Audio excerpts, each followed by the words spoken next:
దేశవ్యాప్తంగా సంచలనం రేపిన తిరుమల లడ్డు వ్యవహారం దాదాపుగా కొలిక్కొస్తుంది.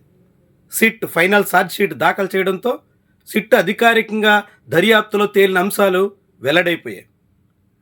అదే సమయంలో ఈ తిరుమల లడ్డు వ్యవహారం వైఎస్ఆర్సీపీకి తీరని నష్టాన్ని చేకూర్చింది. తిరుమల లడ్డూలో శ్రీవారికి పెట్టిన నైవేద్యంలో కూడా కల్తీ జరిగింది అనే అభియోగాలు, కల్తీలో ఏకంగా ఆవు కొవ్వు, పంది కొవ్వు, చేప నూనె వంటివి వినియోగించారని CM Chandrababu, deputy CM Pawan Kalyan వంటి వాళ్ళు చేసిన ఆరోపణలు అన్నీ వైఎస్ఆర్సీపీకి చాలా పెద్ద నష్టాన్ని చేకూర్చాయి. అయితే అంత తీవ్ర నష్టం జరిగినటువంటి సమయంలో సిట్ రిపోర్ట్ రాగానే అందులో ఆవు కొవ్వు, పందు కొవ్వు లాంటివి కలిసినట్టుగా ఆధారాలు లేవు కాబట్టి చంద్రబాబు, పవన్ కళ్యాణ్ మీద వైఎస్ఆర్సీపీ చాలా దూకుడుగా వ్యవహరించే వెసులుబాటు ఉంది. ప్రభుత్వాన్ని ఇరకాటంలో నెట్టడానికి అవకాశంగా మారింది. కానీ ప్రభుత్వ పెద్దల విషయంలో వైఎస్ఆర్సీపీ ఆచితూచి సాగుతోంది.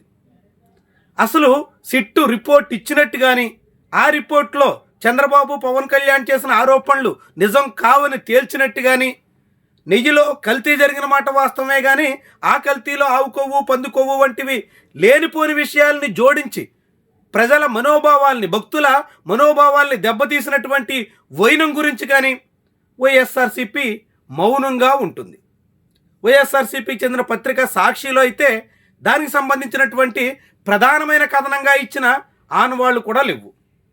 పోనీ ఆ పార్టీ అధికారిక సోషల్ మీడియా విభాగాల్లో కూడా భారీ స్థాయిలో దాని మీద క్యాంపెయిన్ చేసినట్టు కనిపించట్లేదు. కానీ వైఎస్ఆర్సీపీ శ్రేణులు మాత్రం చెలరేగిపోతున్నారు.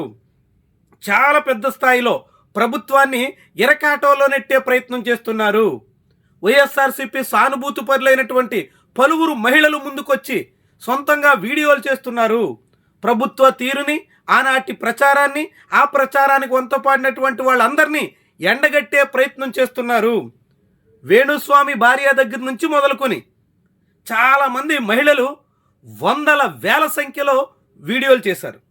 సెల్ఫీ వీడియోలతో సోషల్ మీడియాని హోరెత్తిస్తున్నారు. ముఖ్యంగా ఇన్స్టాగ్రామ్లో అయితే కల్తీ నెయ్యి ఉదంతంలో పవన్ కళ్యాణ్, చంద్రబాబు తీరుని ఎండగట్టే పనిలో పోటీ పడుతున్నారు. వాళ్ళిద్దరూ తిరుమల తిరుపతి దేవస్థానాన్ని అపఖ్యాతి పాలు చేశారు. దేవదేవుడి విశిష్టతను రాజకీయ ప్రయోజనాలకు వాడుకుని అపచారానికి పాల్పడ్డారు అంటూ మండిపడుతున్నారు. మహిళలు భారీ సంఖ్యలో వీడియోలు చేస్తూ ఆ వీడియోలన్నీ సోషల్ మీడియాలో హోరెత్తిస్తున్నటువంటి తరుణంలో టీడీపీ క్యాంప్కి కలవరం కలిగిస్తోంది. టీడీపీ క్యాంప్ కూడా ఈ విషయంలో నేరుగా స్పందించడం ఎలా అన్నది అర్థం కాక సతమతమవుతోంది. జగన్మోహన్ రెడ్డిని ఇరకాటంలో నెట్టేశామని, జగన్మోహన్ రెడ్డి మీద చేసిన అభియోగాల ద్వారా జనాలు నమ్మేస్తారని, తిరుమల తిరుపతి దేవస్థానంలో అపచారానికి పాల్పడిన వ్యక్తిగా జగన్మోహన్ రెడ్డి మీద ముద్ర వేయగలిగామని ఇన్నాళ్లుగా ఆనందించిన చంద్రబాబు, పవన్ కళ్యాణ్కి సిట్ రిపోర్ట్ మాత్రం గొంతులో పచ్చి వెలకాయ పడ్డట్టు చేసింది. దాంతో ఈ విషయం మీద కక్కలేక మింగలేక అన్నట్టుగా మారిపోతున్నారు. కల్తీ జరిగింది అని చెప్తూనే తాము చెప్పిన మాట వాస్తవం కాదు, తాము అబద్ధం చెప్పాం, తిరుమల నైవేద్యం గురించి తాము చేసిన ఆరోపణలో ఎటువంటి వాస్తవం లేదు అని అంగీకరించడానికి సతమతం అవుతున్నారు. అంగీకరిస్తే ఒక సమస్య, అంగీకరించకపోతే మరో సమస్య అన్నట్టుగా చంద్రబాబు, పవన్ కళ్యాణ్కి మారిపోయింది. దాంతో ఈ విషయాన్ని కప్పిపుచ్చి మరొక వివాదం వైపు జనం దృష్టిని మళ్లించాలనే ప్రయత్నంలో టీడీపీ క్యాంప్ ఉంది. కానీ వైఎస్ఆర్సీపీ మాత్రం వ్యూహాత్మకంగా కదులుతోంది. సోషల్ మీడియాలో విస్తృతంగా క్యాంపెయిన్ చేస్తుంది. ఆ పార్టీ శ్రేణులన్నీ పెద్ద సంఖ్యలో కదులుతున్నాయి. ముఖ్యంగా మహిళా కార్యకర్తలు భారీగా వీడియోలు రూపొందించి ప్రభుత్వం మీద ఎదురుదాడికి పూనుకుంటున్నారు. ఈ పనంతా రైట్ వింగ్ చేస్తూ ఉండాలి సహజంగా.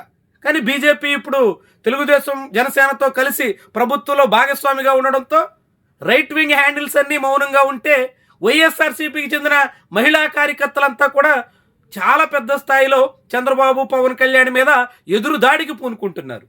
ఈ విషయంలో తెలుగుదేశం పార్టీ తీవ్రంగా సతమతమవుతుంది. అనేక రకాలుగా సమాధానం చెప్పుకోలేని పరిస్థితుల్లో పడుతోంది.